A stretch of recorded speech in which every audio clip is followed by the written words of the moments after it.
This is what we call you are that which you seek.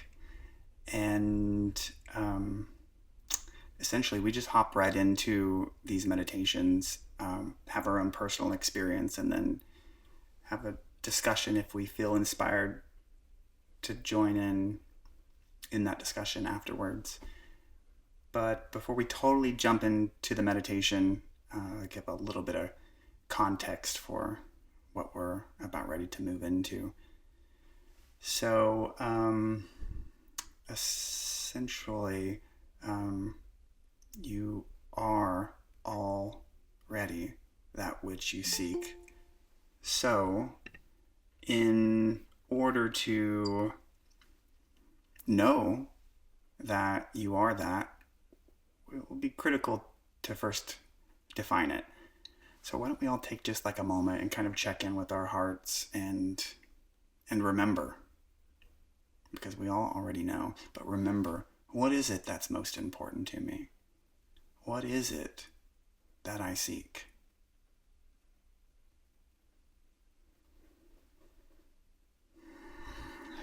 And it's important for it to, if possible, be deduced down to a quality.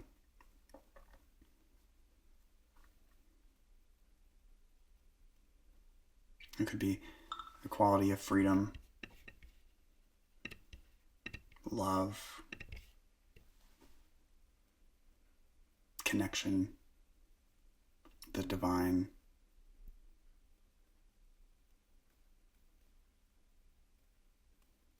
What is it that's most important to you? Because in the back of every direction we move in, whether it's something that we desire or something that we're fighting against, is the thought that this direction will get me closer to the freedom that I really want, or the love that I really want, or the connection.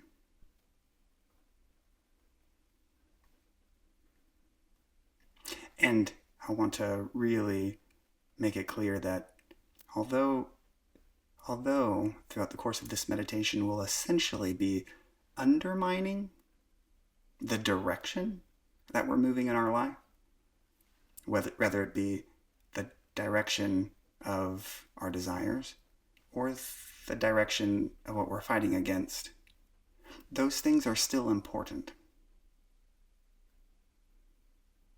What we're wanting to come to a better understanding of is the way in which those desires or the things we're fighting against, the way in which our forward-thinking mind, the way in which our direction is irrelevant.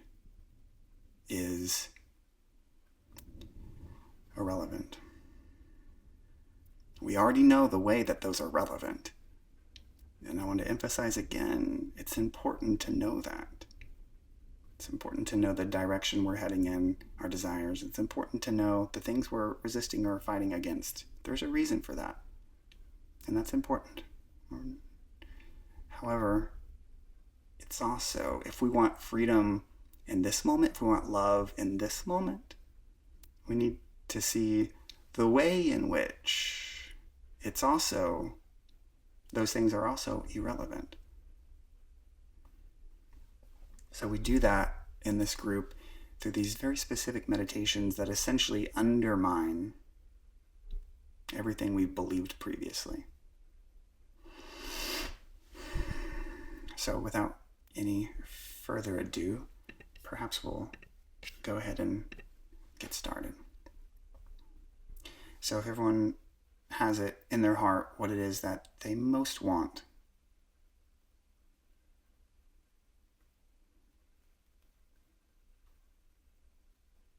then throughout the course of this meditation, as things tend to as perceptions and ideas that we have previously held begin to be undermined, allow that to happen so we can feel into what it is that we truly are wanting.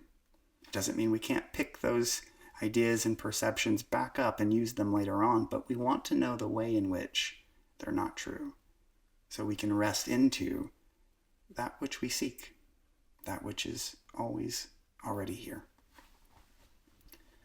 Okay, guys, let's do it. I think everyone's already on mute. That's wonderful. So that way we don't bother each other. It can also be helpful to mute your cell phone if you don't want to be bothered during your meditation. That's your choice, of course. All right, guys. So let's all close our eyes if we wish to do so. We can also keep them open. It doesn't really matter. The important thing is that we recognize that distinction between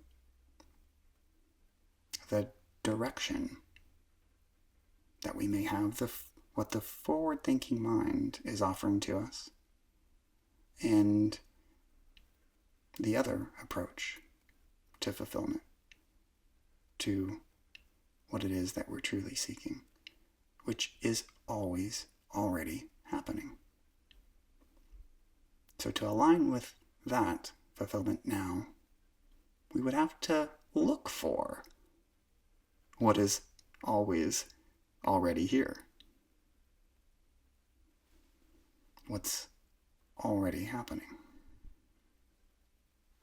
So therefore, it can be helpful to notice what is here.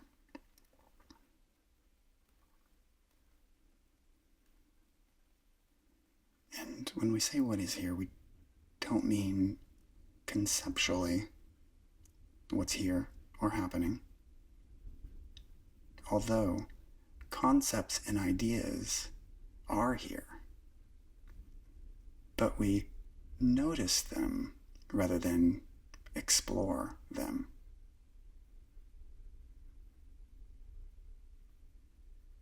So just as we might notice a feeling or sensation in the body,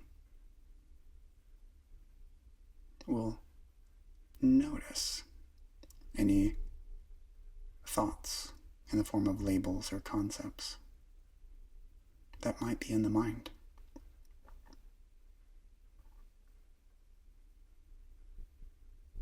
And similarly, if there are any sounds, we might notice these sounds. But again, not so much to refer to the concept or labels that are oftentimes deeply attached to these sounds, but rather to notice the sound itself, and equally notice the label or concept that accompanies it. Not in a way that we explore those concepts or labels, but just as a way to simply notice them.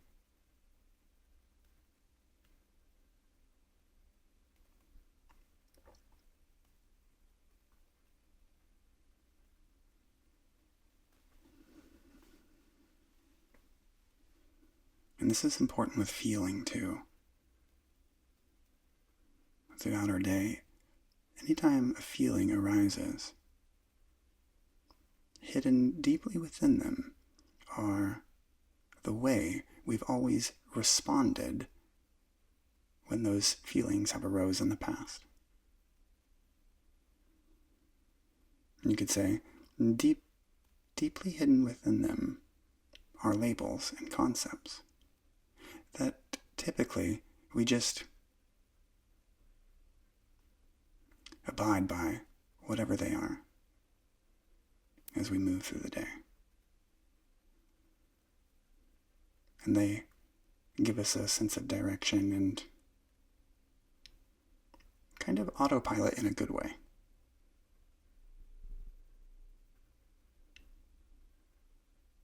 we're wanting to become really clear on what those labels and concepts really are that are deeply embedded in experience, whether it's a sound or whether it's a feeling.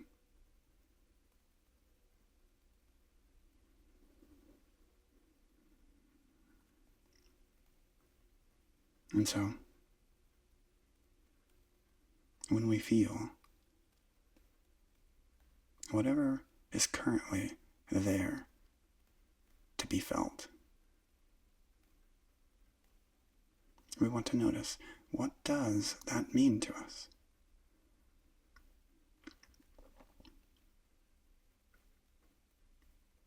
And then we want to ask ourselves,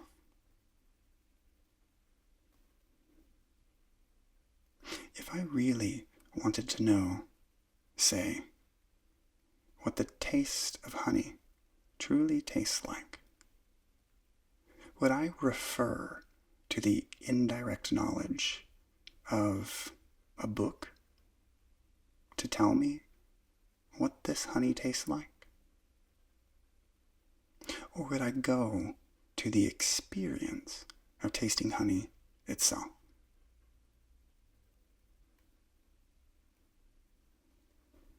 So it's true with sound or feeling.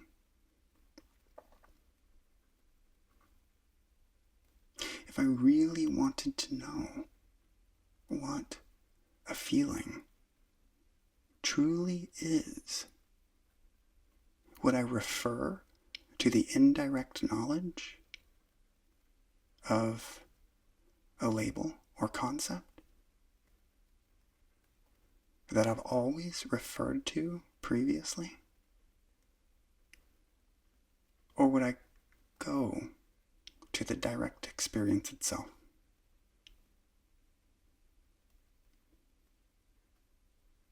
What is really there?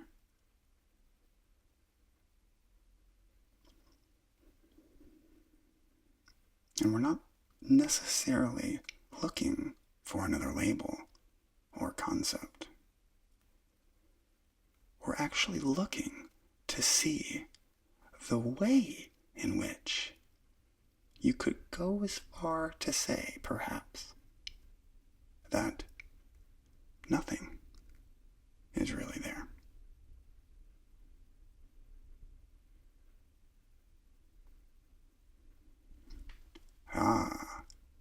But our thoughts don't like this, because our thoughts are the vantage point that clearly knows the way in which there, quote-unquote, is something there.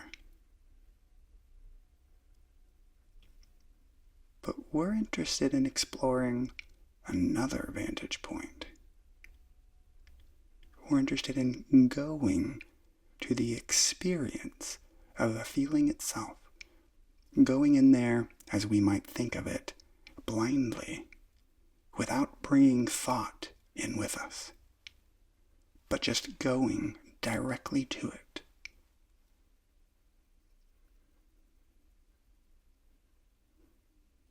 And using a different medium to know it. Yourself. Rather than referring to a thought to know what an emotion is, let's bring ourselves to it. What is this feeling, sensation, emotion?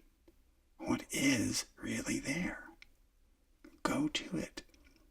Bring the experiential part of yourself there. Don't refer to indirect knowledge. Refer to the experience itself. What is that?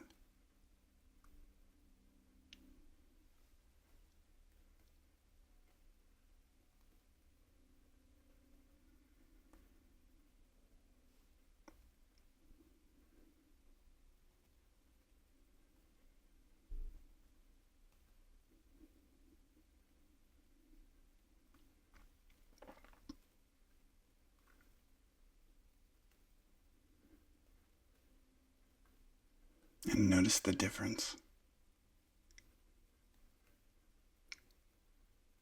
between between unknowingly or knowingly living and experiencing our life through the concepts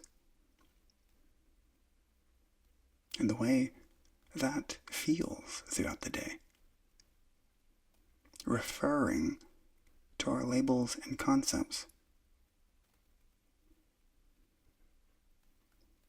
a continuity of referring to the indirect knowledge they offer, which is not completely irrelevant, but we're just wanting to notice the difference.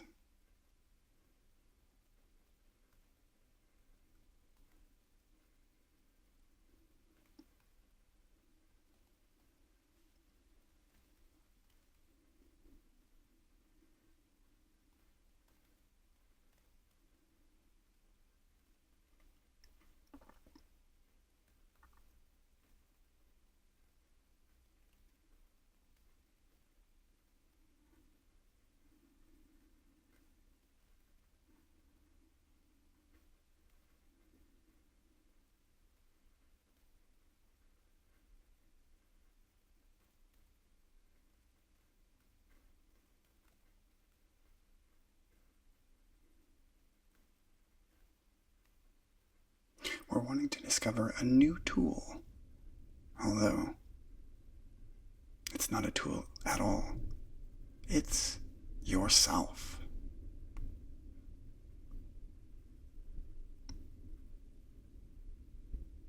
Bringing yourself to experience. Knowing experience directly. What is that like?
And we can ask ourselves, what is the implication of this for me in relation to what it is I most desire at this point in my life?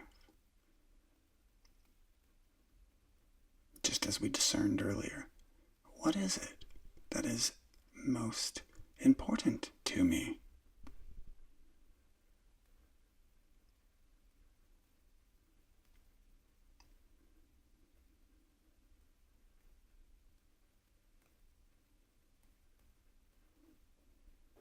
Then we can consider, perhaps, the ways in which this is what we seek. This direct experience. Ourself. It's always already here.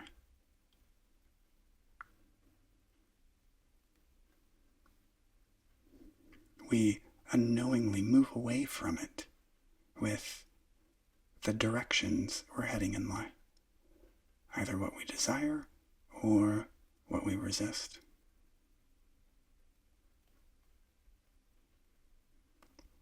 We think we're heading closer to it, which in some cases, perhaps that's true.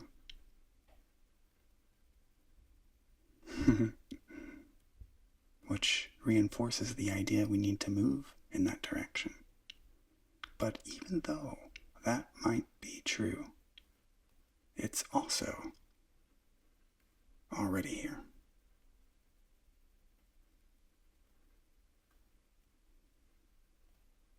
What we seek is already happening.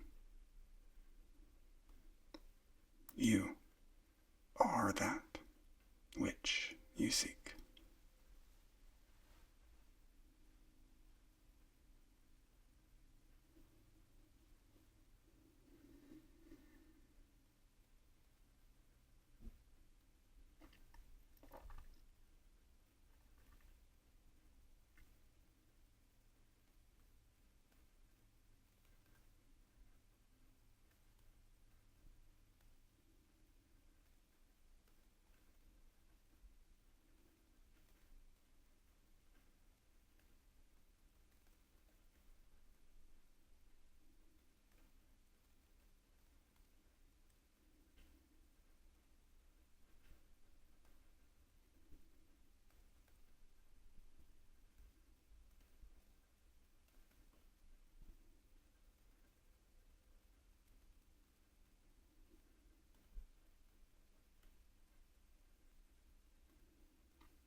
The simplicity of this is almost too simple for our conscious mind to bear.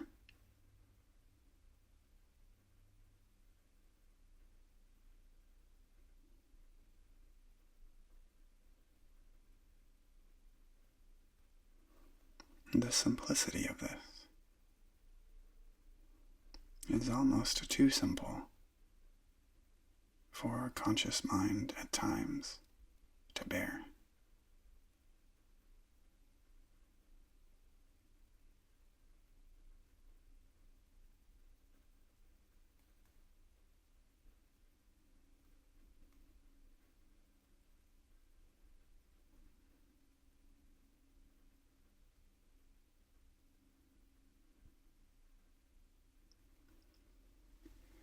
Therefore, it can be helpful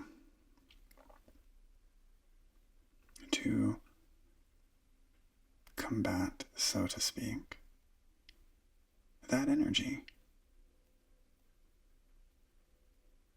with ideas that tend to neutralize it.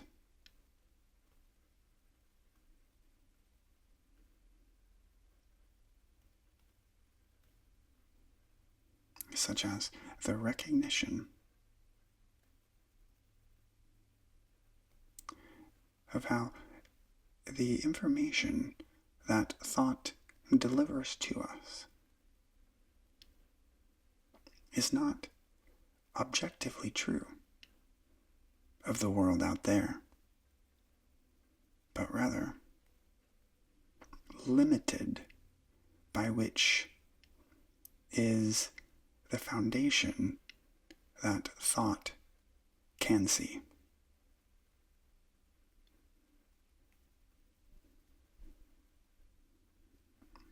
Again, it can be helpful to recognize and identify that thought, the information thought delivers to us, is not objective information about ourselves, others, or the world, but rather limited to the way thought itself can see. So the unique ways, you could say, humanity has come to interpret life in a foundational sense is not objective to humanity, but rather limited to the very way that thought is able to think.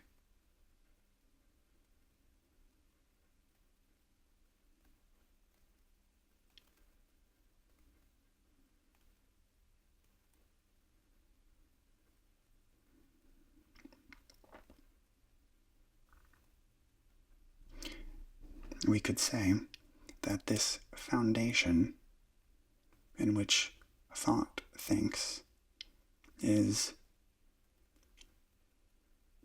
built upon two primary beliefs: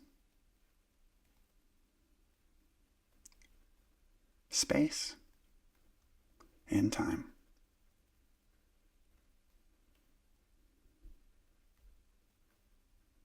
Which the innocent and natural result of interpreting ourselves, others, the world, or reality through that lens is individuals.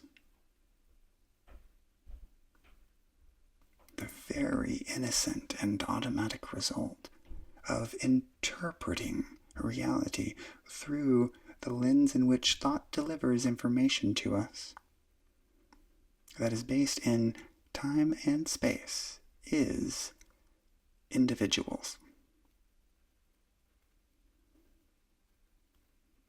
When referring to people and things and objects, when referring to not people.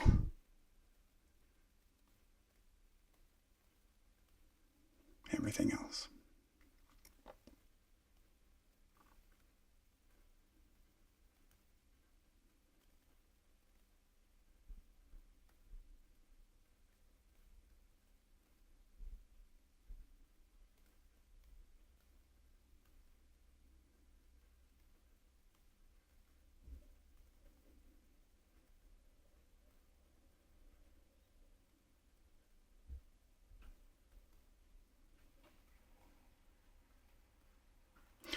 Kind of like the analogy we like to use of the orange-tinted glasses. When we've been wearing these glasses for a while, we forget that the white snow we see through the orange-tinted glasses is really another color. other than orange.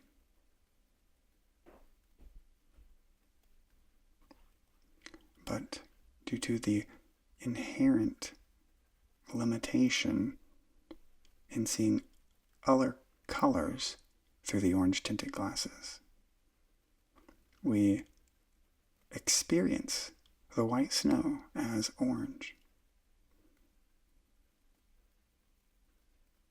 Due to the inherent limitations in that lens.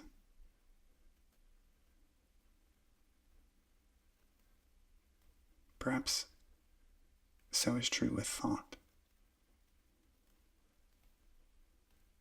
We believe time is inherent in the world, but perhaps time only exists in a thought itself.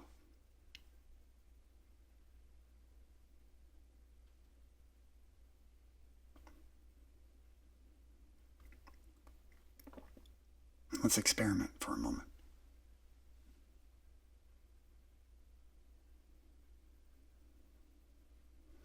We can ask ourselves, is it possible to know time is moving by without referring to a thought? Perhaps we can find out this question we're looking for by asking this question. Is it possible to know anything about time, one moment existing X amount of time ago, or a new moment existing in the future, if we don't refer to a thought? Is it possible to know anything about time at all outside of directly referring to the thought that suggests it?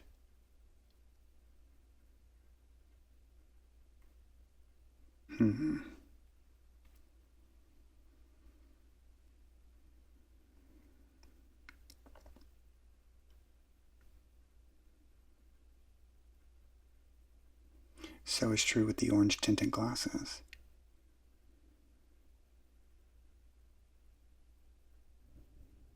Is it possible to know anything about the color orange whilst looking at the white snow without referring to the orange-tinted glasses?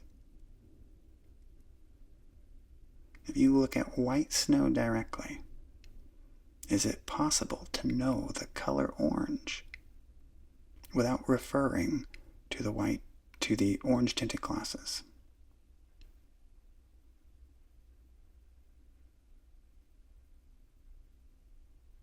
Again, when we look at ourselves, others, or the world, reality,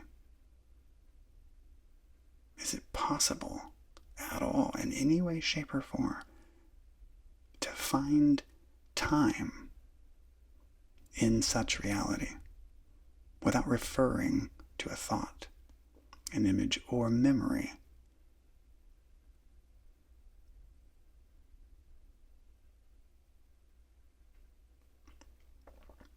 What is it that's really there then?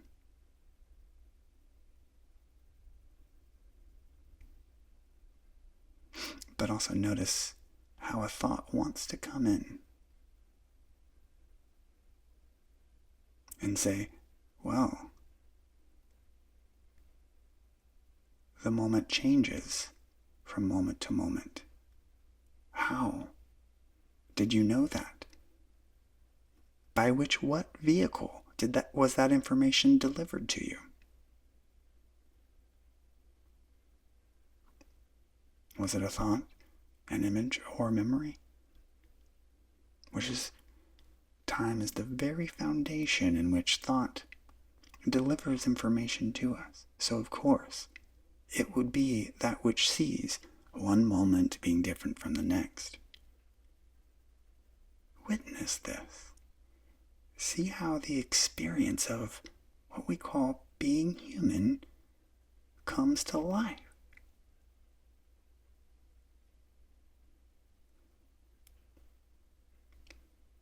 experience of being a separate person.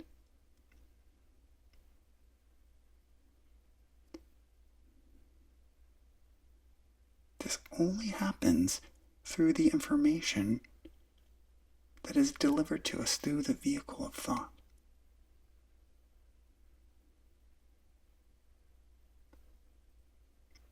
What is just beyond that? Not that there's anything wrong with using thought, but it might be interesting to know, what is it that is beyond that level of interpreting? What is direct experience?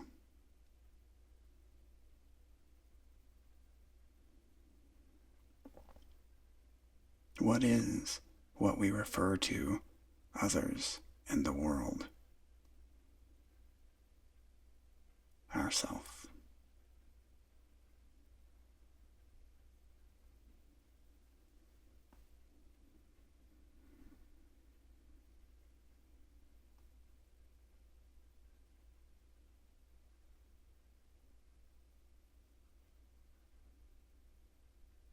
We know the ways in which we are separate. We know the ways in which time exists. But what are the ways in which these are not true? How do we discover that?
We can ask ourselves, what are the implications of this?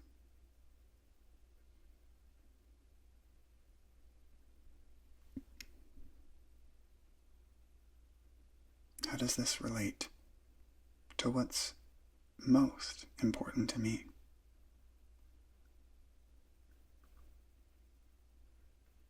How does this bring me closer to what I say I really want?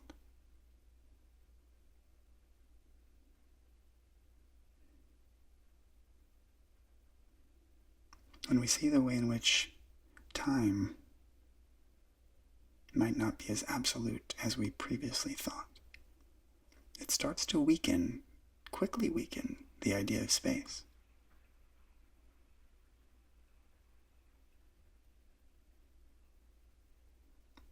Again, we can ask ourselves, without referring to a thought, an image, or memory, how can we say for sure that anything is at a distance?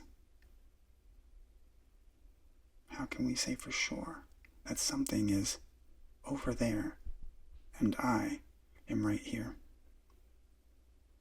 What is it that would be calculating that?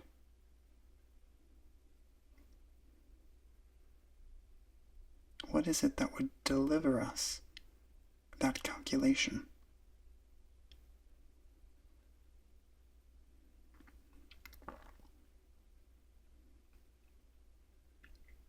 Again, we're not saying there's not a way in which time or space is true or relevant.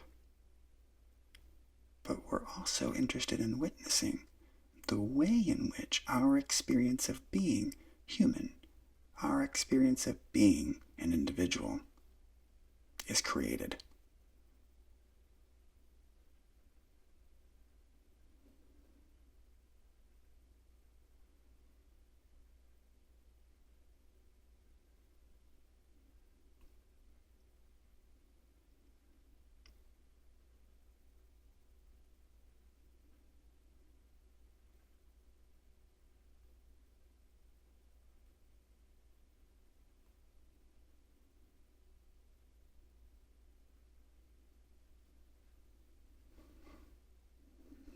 and how perhaps the underlying reality is that there is no individual. We are all one. There's only the self. And these are nice ideas in spirituality, but often they're not truly connected to the way in which that is real.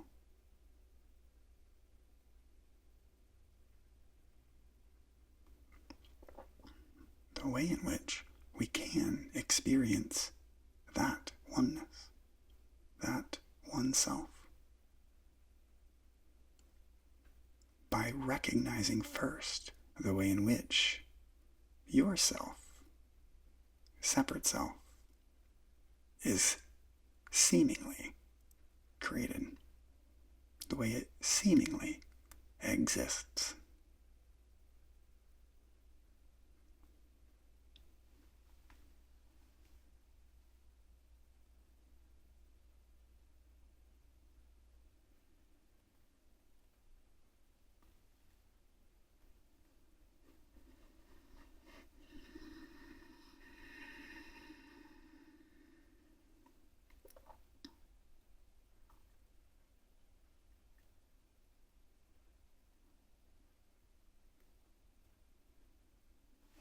So take a moment to ask yourself this final contemplative question.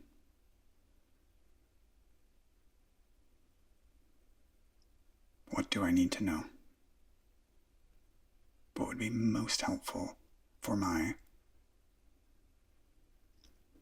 imagined separate self to know moving forward?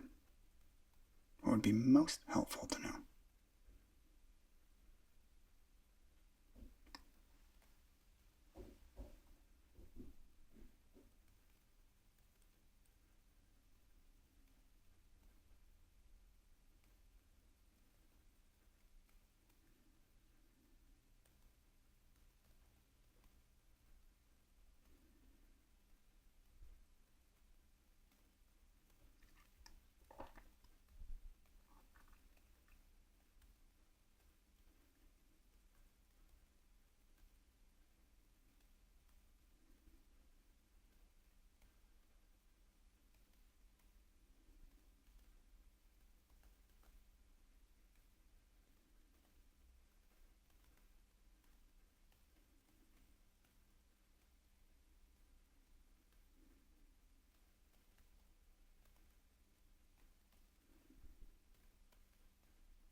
Now if you're ready, very slowly begin to bring your attention or yourself more so back to the body, back to this moment, back to each other and the conversation, while retaining what it is you most needed to know, while retaining whatever it is about our journey